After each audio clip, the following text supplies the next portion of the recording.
Okay, kita nyo, familiar ba itong bahay na to? So silipin natin kung ano update ngayon dito, ha? Pasyalan natin yung bahay ni Ma'am Chris. Yung ginagawa natin dito is nagliligtas tayo para siguraduhin na walang leak yung pool bago tayo mag-finishing ng tiles. Kasi once na yung nilagyan na ng tiles yan, tapos hindi ka nag-leak test, mabakbakin mo ulit lahat yan. Ngayon po, pag ang contractor nyo hindi siya nag-leak test bago po mag-tiles, ibig sabihin po may problema po doon. So ito po, part po siya ng procedure. Ilang araw na itong may nababad sa tubig? 4 days ngayon.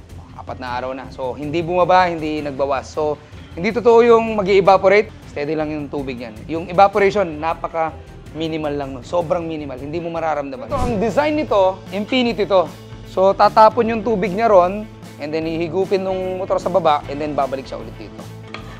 Silipin natin yung pump room. Yung flooring nito, itatiles to, ipipinish to. Kaya kailangan natin iangat. So, mag-a-adjust tayo sa mga plumbing natin. Kaya pinagtatanggal natin yan, pinagpuputol natin yan para mag-giveaway tayo para sa pag-finishing nila ng tiles.